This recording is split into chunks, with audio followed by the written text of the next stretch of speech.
এটা গোপন মুহূর্তের ভিডিও ভাইরাল। শুনুন, এই জিনিসগুলো প্রচণ্ড একান্ত একটা নিজস্ব ব্যাপার। আমি জানি না আদৌ এটা এআই কি এআই নয়, এই নিয়ে নানা রকম কথা হচ্ছে। ওগুলো আমরা মানতে পারছি না, এগুলো অবাস্তব কথা। এরকম তো নোংরা রাজনীতি এরকম আগে তো কখনো আমরা এরকমভাবে দেখিনি।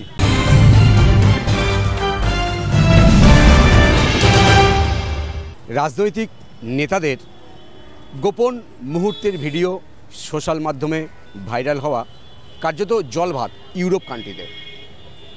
এই ঘটনার শিকারও হয়েছিলেন খোদ মার্কিন president Donald Trump.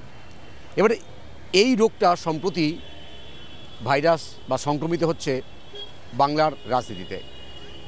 Tanmoy Bhattacharya থেকে দিলীপ ঘোষ, তাদের গোপন মুহূর্তের ছবি সোশ্যাল মিডিয়ায় ভাইরাল হয়েছে, তাই নিয়ে উত্তাল হয়েছে রাজ্য রাজনীতি। কিন্তু এখন প্রশ্ন হচ্ছে, বঙ্গ রাজনীতিতে এই ধরনের যে ধারা, তাহলে কি নতুন করে সংযোজিত হলো বঙ্গ রাজনীতি প্রচারে? কি মনে করছেন সাধারণ মানুষ? এআইয়ের যে ব্যবহার, সেটা কি ভুল ব্যবহার হচ্ছে? এ সমস্ত বিষয় নিয়ে সাধারণ মানুষের কাছে আমরা জানার চেষ্টা করব, তারা কি মনে করছেন। দেখুন, যারা জননেতা হয় তাদের থেকে আমাদের এক্সপেকটেশন, আমাদের অন্য রকমের একটা ছবি আমরা আশা করি। এখানে এই ধরনের জিনিস অবশ্যই লজ্জাজনক, এবং তারা যে সামাজিক ভাবমূর্তি সেটা তারা নষ্ট করছে, এবং এটা সত্যিই লজ্জাজনক। অবশ্যই পরিবেশ নষ্ট করছে, এবং একটা জননেতার ভাবমূর্তি গোটা সমাজের অনেকাংশে ওপরে পড়ে, এবং বারবার যখন এগুলো সমাজ মাধ্যমে প্রচারিত হয় অবশ্যই তাদের ভাবমূর্তি নষ্ট হয়, এবং এটা আমাদেরও একটা ইরিটেশন জায়গায় জননেতাদের প্রতি। না, প্রয়োজন ছিল না, কিন্তু কেন এরকম করলো, দরকার ছিল না। নোংরা হচ্ছে একদম। আজকে তৃণমূল, কালকে বিজেপি, পরশুদিন সিপিএম। এ তো আমরা কী করে বিশ্বাস করব? কে যে সঠিক, কাকে দেবো ভোট, আমরাই চিন্তা করে পাচ্ছি। না না না না না আমার 66 বছর বয়স, প্রত্যেকটা জিনিস আমি দেখেছি। তো এইরকম রাজনীতি আগে ছিল না। লোকের গায়ে কাদা মাখাবার রাজনীতি এটা কখনোই ছিল না। সেই রাজনীতির মধ্যে একটা সত্যতা ছিল, একটা নির্ভুলতা ছিল। লোকে তখনকার রাজনীতিকরা, আমি প্রফুল্ল সেনের কথা বলছি না, তারা তো ভগবান, বা বুদ্ধদেব বসু ভগবান। সাধারণ যারা চোর ছ্যাঁচোর রাজনীতি ছিল তারাও এরম করতো না। মূল্যবোধটা এমন জায়গায় নেমে গেছে যে আর কিছু বলার নেই। ইস্যু ভিত্তিক লড়াই শুধু নয়, এই যে কাদা ছোঁড়াছড়ি, এই যে মানুষকে নিচে নামিয়ে দেওয়া, ছবিকে করে মফ করে বিভিন্নভাবে মানুষের কাছে খারাপ প্রতিপন্ন করা, রাজনীতিকরা অনেক খারাপ হয়ে গেছে, তাদের মূল্যবোধ নেই, কিন্তু এইটা ইস্যু করা তো একেবারেই উচিত নয়। না, এটা খুব নিন্দনীয় ব্যাপার, মানে এটা খুব জঘন্য ব্যাপার হচ্ছে। এটা এই বরদাস্ত আমরা করবো না। যৌনতা হচ্ছে, সাম্প্রদায়িক হচ্ছে, এটা কি হচ্ছে? এটা কি রাজনীতি বলে নাকি? হ্যাঁ, এটা কি রাজনীতি বলে? হ্যাঁ, 60 বছর বয়স হয়ে গেল, এবার তো রাজনীতি দেখে এসেছি অনেক আগে। এটা রাজনীতি বলে না, এটা জাতি হিংসা, সাম্প্রদায়িক দঙ্গল সৃষ্টি, এইভাবে রাজনীতি চলে না। ওগুলো আমরা মানতে পারছি না, এগুলো অবাস্তব কথা। এর থেকে বেশি নোংরা ছিল সিপিএম রাজ্যে। আপনার রাজারহাট ওইদিকে পুরো ঘরবাড়ি ভেঙে ওখানে মলটল তৈরি করেছে।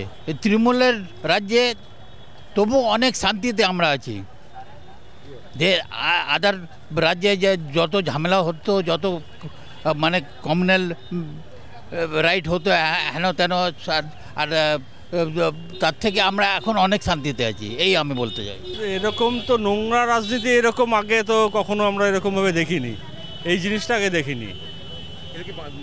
না, এটা বাঞ্ছনীয় না, না না, একদমই মেনে নেওয়া যায় না। ব্যাপারটা হচ্ছে কি, এখন যেরকমভাবে যে পরিস্থিতি চলছে, এখন এই ট্রেন্ডটাই চলে আসছে আস্তে আস্তে, যে কে কাকে ডমিনেশন করতে পারে, কে কার প্রতি এক মানে নোংরা রাজনীতির দিক দিয়ে চলছে। মানে আগের যে রাজনীতিটা ছিল আমাদের ছোটোবেলা থেকে দেখে এসেছি, সেই জিনিসটা এখন আর নেই, আমরা দেখতে পাই না। শিক্ষামূলক, উন্নয়নমূলক রাজনীতি এখন আর নেই, কারোর মুখেই দেখতে পাই না। সেটা খুব দুঃখজনক, আমাদের প্রতি খুব দুঃখজনক। পরবর্তী প্রজন্মের পক্ষে খারাপ। আমাদের প্রজন্মটা তো প্রায় শেষের দিকে, আমাদের চাকরি বাকরি করছি বা শেষের দিকে। এই যে আগামী প্রজন্মটা আসছে, আপনি দেখেছেন যে আজকে সুপ্রিম কোর্টে যে রায়টা বেরিয়েছে ভর্তি সংক্রান্ত, না আমি সব মিলিয়ে বলছি, এই জিনিসটা, এই কালচারটাই আমাদের বঙ্গ রাজনীতি শুধু বলবো না, ভারতবর্ষের রাজনীতিতে এগুলো ছিল না। একটা পারস্পরিক একটা সহমর্মিতা, পারস্পরিক সহযোগিতা ছিল। বিধানচন্দ্র রায় ইয়ের ওপরে, জ্যোতি বসুর ওপরে শ্রদ্ধাশীল ছিলেন, জ্যোতি বসু বিধানচন্দ্র রায়ের প্রতি শ্রদ্ধাশীল ছিলেন। বামপন্থীরা চিরকাল বিরোধী থাকলেও কংগ্রেসি নেতৃত্ব এখানে এসে কথা বলতেন, বা কংগ্রেসিরাও যে সারা ভারতবর্ষে যেগুলো অকংগ্রেসি সরকার ছিল তাদেরকে একদম যে পুরোপুরি বঞ্চিত করেছে তা নয়। কিন্তু এই যে কালচারটা তৈরি হয়েছে, একটা লিডার অফ অপোজিশন যে ভাষায় কথা বলে বা সরকার পক্ষ যে ভাষায় কথা বলে, আজ পর্যন্ত আপনি তো দেখতে পাচ্ছেন প্রত্যেকদিন শুভেন্দু অধিকারীর ভাষাও দেখছেন, মুখ্যমন্ত্রীর ভাষাও দেখছেন। একটা দিনের জন্য, একটা বারের জন্য বলছে যে আমাদের এখানে ৮,২০০ স্কুল প্রাইমারি বন্ধ হচ্ছে, যে নিম্ন বুনিয়াদী স্কুলগুলোকে বন্ধ করে দেওয়া হচ্ছে, সেই নিয়ে একটা কারুর মুখে কথা শুনবেন। এটা গোপন মুহূর্তের ভিডিও ভাইরাল, শুনুন এই জিনিসগুলো প্রচণ্ড একান্ত একটা নিজস্ব ব্যাপার। আমি জানি না আদৌ এটা এআই কি এআই নয়, এই নিয়ে নানা রকম কথা হচ্ছে। কিন্তু যখনই গঠনমূলক কোনো ইস্যু সামনে আসবে না, এই ইস্যুগুলোই আপনাদের টেলিভিশনের প্রাইম টাইমে জায়গা পাবে, আপনাদের চ্যানেলে জায়গা পাবে। এটা না এসে গেছে, রাজনীতির মান নেমে গেছে, এটা মানতেই হবে একদম পরিষ্কারভাবে। এখনকার যারা একদম এই সময় দাঁড়িয়ে যারা রাজনীতি করছে, সামনে ওই বয়স্ক মানুষগুলো রয়েছে, ওদের জিজ্ঞেস করুন তাদের সময় যারা বিরোধী রাজনীতি বা সরকারি বেঞ্চে বসতো, মানে তাদের যে রাজনীতির মানটা ছিল, তারা যে ভাষায় কথা বলতো, আজকের দিনে দাঁড়িয়ে লিডার অফ অপোজিশন বা রুলিং পার্টি, তাদের কথাবার্তার মান দেখেই বুঝতে পারবেন যে রাজনীতির মানটা নেই, রাজনীতি ব্যাপারটা নেই। বর্তমান বঙ্গ রাজনীতিতে যেভাবে ব্যক্তিগত কুৎসা ব্যক্তিগত পর্যায়ে পৌঁছে যাচ্ছে, যেভাবে ব্যক্তিগত আক্রমণ চলছে, সেটা সমর্থনযোগ্য নয়। এবং সোশ্যাল মিডিয়ায় এই যে নেতাদের গোপন মুহূর্তের ছবিগুলো ভাইরাল হচ্ছে, এগুলো না হয়ে যদি ইস্যুভিত্তিক কোনো আলোচনা হয়, সেটা বরঞ্চ বেশি গ্রহণযোগ্য, এমনটাই মনে করছেন বেশিরভাগ সাধারণ মানুষ। ক্যামেরায় রবি দত্তের সঙ্গে বিশ্বজিৎ হালদার, ওঙ্কার বাংলা।